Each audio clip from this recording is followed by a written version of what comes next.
What's going on, everybody? It's Kevin here. Today, right now, I am on my way to take my Part 107 drone certification test. So to be a remote pilot so that I can fly a drone for commercial purposes. I love taking photos and videos, and I want to start doing that for some clients and taking on a few jobs. So I have to have this certification in order to legally do that. So I'm on my way right now. A little bit about me. I have my Mavic Mini. I've been flying for a couple months, so I've been updated here on what things are like and how to fly a drone today in 2020. But since it is 2020, and as I was reviewing, a lot of the review materials are from a few years ago, and the truth is a lot has changed, especially in the drone world when it comes to flying a drone, how to get ATC authorization, all of that kind of stuff. So I thought I'd make a detailed video about kind of my process, what I've how I studied, some of that background information, and just kind of walk you through the whole test taking process as well. So right now as I'm driving out, I am going to put on the Tony Northrup video from YouTube and just kind of listen to that and review as I'm driving. So that I know it's from a couple years ago, but there's a lot of solid information there. So after the test, I'll talk a little bit more about all the stuff that I did for preparation, but I'm going to put that on so I can listen to it on my way here. When I get there, I'll be there, probably at 45 minutes early at least. And I have study guides downloaded on my phone, so I'm going to take some time to study that as well and just kind of review, get those numbers in my head one last time so I'm ready to go. So I will continue driving here. I'll turn on that video and I'll see you when I get to the airport.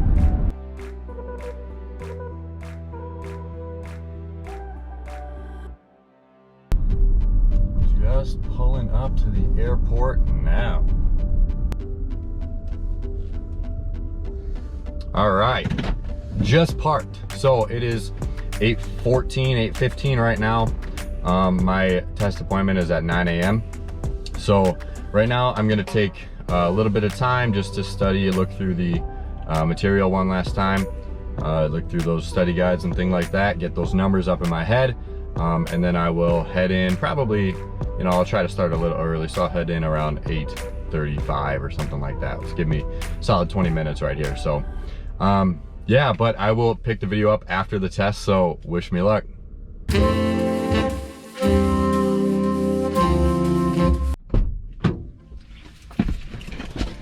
All right, I'm back. Good news, passed. All right, super excited. That was an awesome experience. I mean, as awesome as a testing experience can go. But I went in, got the job done, passed with I believe he said an 88, which works quite well. All you need is a 70, so that is perfect. So right now, as I'm kind of pulling out and getting ready and driving back home, I wanted to just talk about, just kind of run through that whole experience and run through the, obviously I won't talk about the exact questions, but I wanted to talk about just the types of questions that, and just my initial reaction, just coming right out of the test. So first of all, I mean, kind of the process. So I walked in, and just what happened, but my proctor wasn't really, sorry, right there, but so I walked in, my proctor wasn't really ready. He said he hadn't checked the test, so I walked in about 25 minutes early, which I highly recommend. Just get in there, get it done. You'll probably be able to just walk right in and take it. So he got the test ready, but it was a pretty standard exam. If you've gotten into other certification things, they'll show you a video or give you a speech, and then they'll tell you can't take any of these things in, or blah blah blah, all that kind of stuff, just so they'll get you ready for, and then just make sure that you are taking the test in a fair way. All of it was on the computer, so all the tests were on the computer. It was mine was through PSI, so it was all on the computer, except for I was given that booklet that I knew I was going to have. I had that in PDF, but this was a hard copy book, which was really nice. You don't have to scroll. I could actually flip through and look at it nice and close. So that was a really helpful thing there. So as far as questions go, a lot of the questions, as I was kind of studying and understanding things, it's not really, there weren't really factual questions. They weren't just simply asking me, what is the legal limit for this? A lot of them were application questions, which is obviously really practical. It's going to tell you, hey, go find this spot and go find this spot on one of these sectional charts.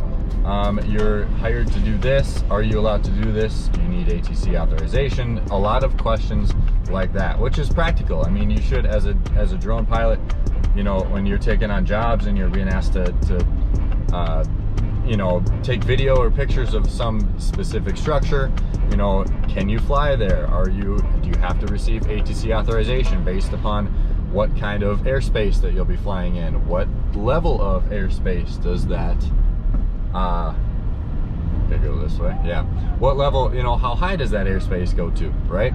How is it always, applicable? Is it a part-time place? A bunch of different things like that, but using the sectional charts. So a lot of those questions are kind of putting the pieces together and getting you to understand, hey, you have to know this information, but you also have to know how to apply it, which I really appreciate. So if you're studying, one awesome tip that I would just tell you is, first of all, download the supplement book that you will have during the test, and look through those charts. Become familiar with those, because if you kind of memorized some of those, I know this airport or that airport, and I know it on figure this, 25 or 24 or whatever it is, you'll kind of be, when you get into that testing center, you'll know exactly what you're going to look at. So that was really nice in that regard. But what I was saying is a good practical step that I would take is, practice with those charts. Find a spot, and then find a random spot, whether it's in a specific airspace or something like that. Okay, what's the CTAF for that airspace? What is, are you allowed to fly? If you're if you're going to look at a tower, how high are you allowed to fly for that tower? Those different types of things. That's basically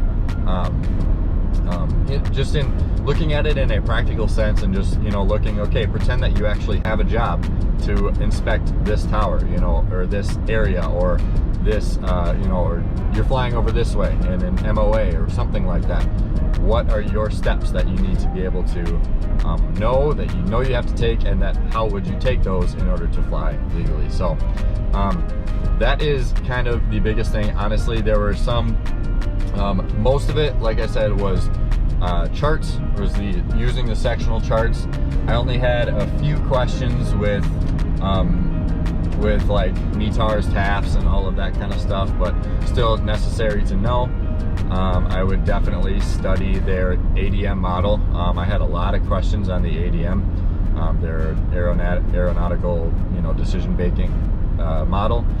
Using some of the 5 different personality factors that they want you to know about. How do you combat those? Just different things like that. I feel like the study guide that they put out is a very good resource.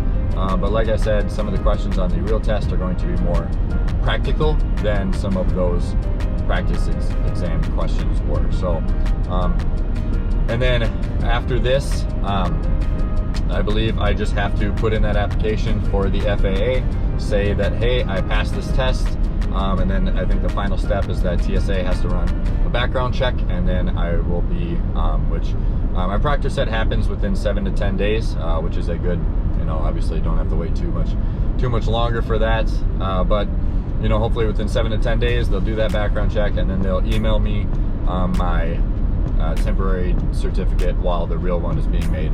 And that is mailed within, a couple months or so.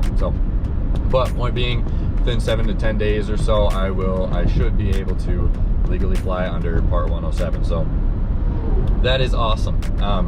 Overall, it was a it was a good experience. I felt like, you know, I definitely did not need to study for 3 months to go up or to come and finish that exam and pass.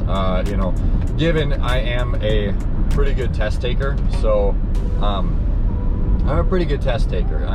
You know, I'll generally grasp onto concepts pretty quickly, so that's something to know. If you're someone who doesn't take tests very well, if you like to take a lot longer, if you go through and you do the test 3 different times because you're marking a whole bunch of different questions, then, you know, you might want to study a bit longer than I did. But I was a good test taker, so I feel like I studied a good amount, and obviously I passed. So I'm glad I studied that amount, but I'm glad I didn't do too much more than I really needed to. So for studying, I watched Tony Northrup's video a couple times. I put that, like I said, I put that on in the car and just kind of listened to it as I was going, so I could really just, you know, kind of get those concepts in my head.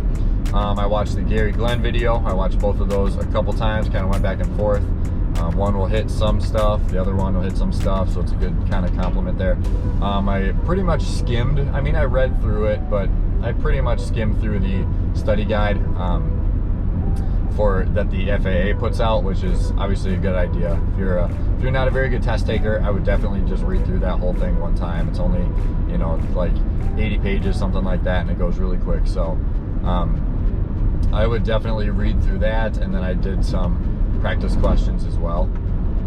So I also did watch a video from I believe it's Better B-Roll, and he had a 2-hour, 2.5 hour video that he was just going through practice questions from 3DR. So that was super helpful. I feel like those questions were very applicable, very practical, and similar to what you're going to see on the test. So just click on that video for all of them. You know, obviously it's a lot of time, but that YouTube play button, playback speed, you know, 1.75, 2.0, dial it in. All right, it'll go a lot faster. You'll digest the information. Just watch it a couple times and it'll work. So but that's all I did. That's all I did. I think I started studying probably, I mean, less than a week ago for sure. Less than a week ago.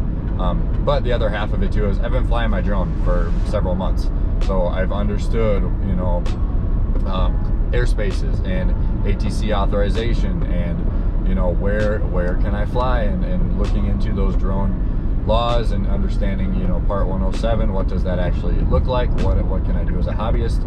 And all of that different stuff. So I've been looking into it and experiencing it for a while, but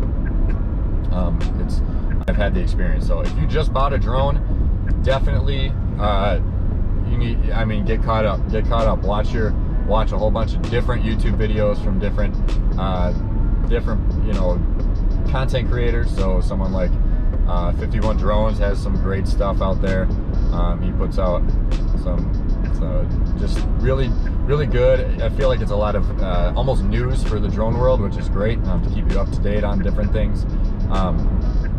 So just different, you know, different places like that. The Northrups are great. Yeah, there are a bunch of different ones, but just get caught up. Take that time, learn the scene. What are you getting yourself into? Because I feel like so many people, especially who just oh, hey, I got a Mavic Mini for Christmas or my birthday or whatever, but you just pop right in and you get, you know, you have no idea what you're actually jumping into. That there are so many regulations, there's so many laws. You know, oh, I have to download something called Kitty Hawk to get, you know, ATC authorization through the LANC system, the LANC, right? So many different things that people don't know. So my overall recommendation is, if you just got your drone, you need to go fly it. You need to go fly it. You need to go experience it. You need to learn about those laws. You need to learn how to fly it legally. All right. I think one big thing is that, you know, people who just get a drone and they go out and fly it, and then they fly it recklessly, and then things happen, that kind of could potentially ruin it for a whole lot of people. And obviously with remote ID coming up, there are a lot of different questions, but that is the biggest thing. Gain some experience. You know, if you learn about the laws first, experience it, and then I would start studying for that Part 107 and sign up for that test, and then you can start taking drone jobs commercially. So that is pretty much it. Hopefully I went through everything that you guys wanted to hear. If you have other questions, obviously feel free to reach out to me. Otherwise, yeah, I'm here to help, and I hope you enjoyed today's video. I hope you feel inspired to go get your drone license, to do things legally, to do things right, and I hope you go study hard, pass a test, and are flying commercially soon. So thanks so much for tuning in today, everybody. Have a great rest of your day.